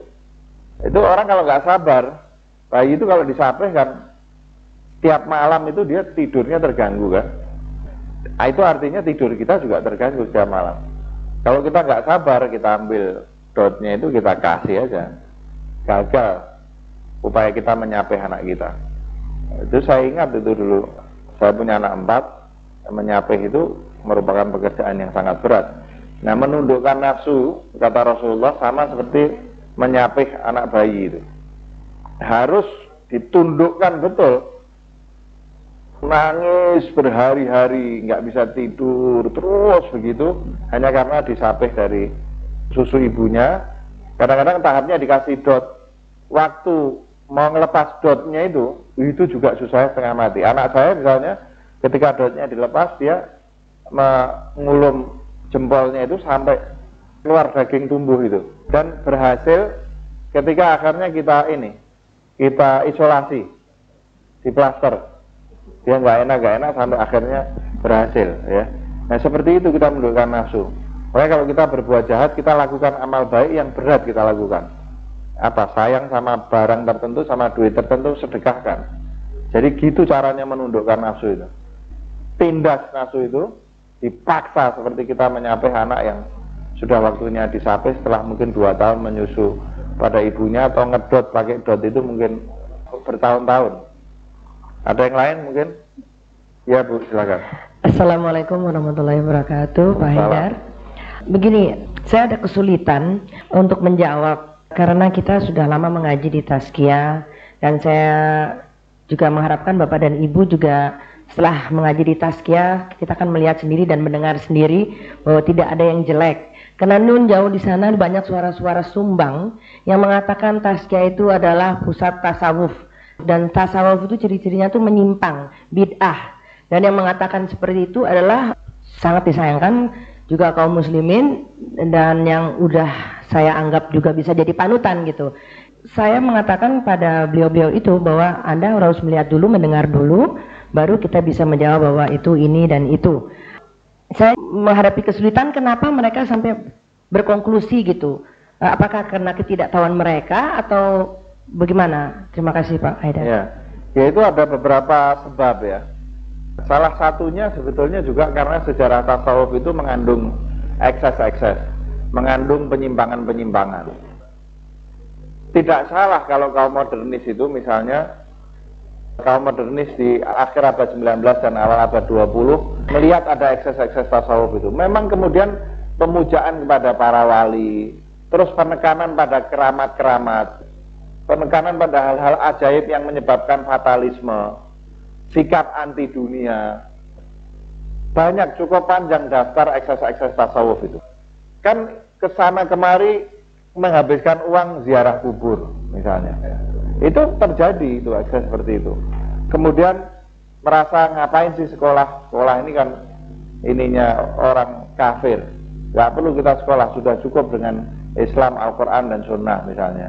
Kemudian sikap anti dunia yang tadi saya sebutkan. Memang banyak ekses-ekses tasawuf. Jadi supaya fair, saya mulai dengan di satu sisi memang tasawuf sudah membawa ekses-ekses ya. Di sisi lain, artinya apa nanti dulu? Kalau ada ekses tasawuf, tugas kita semua untuk menunjukkan dan memisahkan bahwa yang kita maksud dengan tasawuf itu bukan tasawuf yang mengandung ekses-ekses itu. Kita tunjukkan bahwa itu sebetulnya bukan bagian esensial dari tasawuf. Keajaiban-keajaiban, keramat-keramat itu buat orang fatalistik. Kalau mengalami problem, bukan belajar mengatasi problem itu dan berusaha, pergi ke kiai atau ke orang yang dianggap wali, minta doa. Setelah itu nunggu supaya masalahnya selesai. Ini ekses tasawuf dan harus kita akui itu memang terjadi. Sampai sekarang juga begitu. Bukan berarti doa itu jelek, boleh kita berwasilah kepada orang yang kita percayai, orang yang hatinya bersih itu boleh. Kita minta tolong supaya dia membantu mendoakan kita. Tapi Rasulullah mengajarkan itu tidak cukup doa saja. Orang harus berusaha dan kemudian juga berdoa. Berdoa sendiri atau minta tolong pada orang yang kita anggap hatinya bersih. Dan orang yang hatinya bersih itu menurut saya tesnya jangan dengan keramat-keramat itu. Keramat-keramat itu menurut banyak sufi itu dianggap sebagai balak, sebagai tes ujian. Banyak sufi itu sebetulnya ingin kalau bisa kemampuan keramat itu hilang dari dirinya. Karena banyak bukti bahwa orang yang punya kemampuan melakukan hal-hal ajaib itu akhirnya justru merasa dirinya lebih dari orang lain dan kemudian terjerumus ke dalam kesombongan-kesombongan karena kemampuan keramat-keramatnya itu. Sufi yang baik yang saya tahu itu bisa menghindar dari kemampuan-kemampuan seperti itu. Nah, buat kaum awam ini menyebabkan fatalisme. Seperti saya katakan tadi, menghadapi problem bukannya bekerja dan belajar lebih keras supaya bisa mengatasi problemnya, pergi dari satu orang yang dianggap wali ke orang wali yang lain, dan sebagian wali itu naudzubillah nggak karuan ininya. Saya kemarin ketemu Pak Ud, Yusuf Hashim, pamannya Gus Dur, datang ke Republika dan kita ngobrol. Saya tidak kenal Mbah Lim, nggak kenal Mbah Lim, tidak punya sentimen apa-apa. Saya hanya ceritakan apa yang disampaikan Pak Ud. Mbah Lim itu kan dianggap wali, katanya saya tidak tahu benar nggak, dianggap sebagai guru spiritualnya Gus Dur. Pak Ud itu pernah ngomong di depan KKNU katanya, saya bersumpah bahwa Mbah Lim itu bukan wali. Dan kalau betul Mbah Lim itu wali, saya keluar di sini kesambar geledek, katanya Pak Ud. Karena apa kata Pak Ud? Nggak ada wali kok, katanya Pak Ud, ngambungi perempuan-perempuan yang bukan muhrimnya. Itu kejadian beberapa kali terjadi. Salah satunya yang diambungi itu Mbak Tutut di depan umum. Dan sampai apa komentarnya Mbak Tutut? Komentarnya apa? Komentarnya Mbak Tutut ini saya baca dari koran Surya dan itu tidak dibantah. Wah, Mbah Lim ini tuanya aja gini, gimana dulu mudanya? Katanya. Dan itu katanya dilakukan tidak sekali. Nah, saya tidak kenal Mbah Lim siapa, tidak punya problem apapun dengan Mbah Lim. Informasi saya ini dicek. Kita tidak sedang bicara soal Mbah Lim, jangan salah. Barangkali informasi tentang Mbah Limnya keliru, saya nggak tahu. Tapi kalau betul bahwa yang namanya Mbah Lim itu melakukan apa yang diceritakan orang itu, kalau betul, nah gimana orang seperti itu, Mbah Lim atau siapapun, tidak penting, dianggap wali? Kacau agama ini. Nah orang begitu, anggap wali ini katanya kalau minum khamr, minum minuman keras, sampai lidahnya khamr itu jadi air, sehingga tidak lagi haram. Ada yang tidak pernah melakukan sholat Jumat misalnya, dibilang, oh dia kalau sholat Jumat ke Mekah. Nah ini ekses-ekses tasawuf. Supaya fair, pertama kita harus mengatakan penyebabnya salah satunya ada ekses-ekses tasawuf. Jadi tugas kita di sini menunjukkan bahwa itu semua harus dipisahkan dari tasawuf. Itu bukan tasawuf. Itu ekses yang muncul akibat kebodohan orang di dalam memahami tasawuf. Nah itu nomor satu. Itu sebabnya misalnya di daerah-daerah tertentu, misalnya seperti di kalangan kaum Syiah, mereka itu sampai tidak senang menggunakan istilah tasawuf. Mereka menggantinya dengan apa? Irfan. Irfan itu sama seperti makrifah. Diganti dengan irfan supaya image negatif tentang tasawuf itu tidak usah lekat di dalam disiplin yang tadinya diberi nama tasawuf itu. Nah itu satu. Kedua, memang tidak tahu. Mereka ini tidak paham tentang tasawuf, tidak paham tentang tasawuf, dan kemudian nyalah-nyalahkan tasawuf, mengatakan tasawuf itu tidak ada di dalam Al-Quran. Mary Shemel kemarin cerita, istilah tasawuf tidak ada di dalam Al-Quran. Wah kalau betul begitu, banyak ilmu yang nggak ada. Hadis, ilmu hadis itu belakangan, ilmu fikih di dalam Al-Quran ada, itu ada, tapi tidak pernah dipahami sebagai ilmu tentang hukum Islam seperti sekarang, nggak pernah. Berarti fikih itu nggak ada ilmu fikih. Apalagi nahu, apalagi ilmu rijal di dalam hadis ya. Banyak ilmu harus tidak ada karena tidak ada disebut di dalam Al-Quran. Nama itu kan sekedar orang memberi label saja, yang penting kan isinya, dan isinya itu jelas, itu dilandaskan keseluruhannya ke dalam Al-Quran. Semua ajaran tasawuf itu didasarkan pada Al-Quran dan Sunnah. Kalau hanya karena tidak ada namanya, banyak yang harus kita buang karena tidak ada namanya di dalam Al-Quran Sunnah. Bangku juga tidak ada disebut dalam Al-Quran Sunnah. Baju kita, semua, apalagi overhead projector, ini bid'ah, ini semua bid'ah, TV bid'ah, semua bid'ah, karena tidak ada di dalam Al-Quran dan Sunnah. Yang penting ini bertentangan nggak dengan Al-Quran dan Sunnah. Belajar itu diajarkan nggak oleh Al-Quran dan Sunnah. Jadi penyebab keduanya memang ada ketidaktahuan terhadap tasawuf. Tadi saya ceritakan, nggak tahu Bu Intan tadi ada dari awal atau tidak? Nggak ada. Tadi saya sudah cerita mulai dari awal tentang perkembangan tasawuf ini. Ada juga tasawuf yang memang merupakan, jadi saya tadi cerita tentang ilmu-ilmu dalam tasawuf itu sebenarnya dibagi untuk awam, untuk khawasul khawas. Bahkan Imam Ghazali itu membagi bukunya sendiri, ada Bidayatul Hidayah itu untuk awam, kemudian Ihya Ulumuddin, kemudian Mishkatul Anwar itu untuk khawasul khawas dan lain sebagainya. Nah, dan kesimpulannya saya mengatakan bahwa tasawuf seperti yang diajarkan oleh Junaid al-Baghdadi ini, juga Al-Harith al-Muhasibi dan lain-lain, itu merupakan ajaran tasawuf yang saya pikir baik untuk dipakai sebagai sarana untuk mensosialisasikan tasawuf kepada orang banyak, karena alasan-alasan yang sudah saya sebutkan di dalam kuliah kita selama 2 jam ya. Nah, jadi kita tidak usah terlalu gusar. Sekarang bagaimana caranya kita di tazkiyah ini atau di kelompok-kelompok lain mengajarkan tasawuf yang sebenarnya, yang sesuai dengan Al-Quran dan Sunnah. Dan saya percaya lama-lama orang akan tahu. Tadi di awal Bu Intan ya, saya cerita betapa orang-orang Wahabi sekalipun yang paling anti kepada tasawuf sekarang ini menerbitkan buku-buku tasawuf dalam jumlah besar, meskipun dipilih yang karyanya Ibnu Qayyim al-Jauziyah misalnya. Itu sudah merupakan satu bukti bahwa insya Allah kesalahpahaman orang tentang tasawuf itu pelan-pelan akan sirna dengan sendirinya. Tadi saya sampaikan, pertama terpaksa mereka melakukan itu, kedua sangat selektif yang dipilih muridnya Ibn Taimiyah, ketiga masih dikasih catatan kaki yang menyalah-nyalahkan isi bukunya Ibnu Qayyim al-Jauziyah kalau dilihat terlalu apresiatif terhadap pandangan-pandangan kaum sufi. Ya biarlah lah, semua ada tahapnya. Pertama mulai Ibnu Qayyim dulu, dikasih catatan kaki, nanti catatan kakinya hilang, kemudian dipilih sufi yang lain. Lama-lama insya Allah kalau kita sabar untuk menjelaskan tasawuf yang benar, insya Allah tasawuf ini akan kembali diterima sebagai bagian dari ajaran Islam yang selama ini disalahpahami. Itu sebabnya saya secara pribadi, meskipun diledek oleh Pak Jalal, saya senang mempopulerkan istilah tasawuf positif. Bukan apa-apa, sekedar untuk menarik perhatian orang bahwa yang kita ajarkan ini bukan tasawuf eksesif atau tasawuf negatif itu. Menurut saya tidak ada salahnya, cuman rugi ya. Rugi karena khazanah tasawuf dalam ajaran Islam itu jauh lebih kaya dari yang diajarkan oleh Melanan Krishna itu. Jadi saya kira kita rugi aja, banyak di depan mata kita ada makanan jauh lebih lezat, jauh lebih banyak, kalau kita pilih makanan lain yang jauh lebih sedikit dan jauh kurang lezat. Alasannya cuma itu, tapi untuk nambah-nambah ilmu pengetahuan ya nggak ada salahnya. Demikian materi yang saya sampaikan, mohon maaf kalau terlalu ringkas atau kurang jelas atau mungkin salah. Sampai ketemu pada kesempatan yang akan datang. Wallahu a'lam bishawab. Wassalamualaikum warahmatullahi wabarakatuh.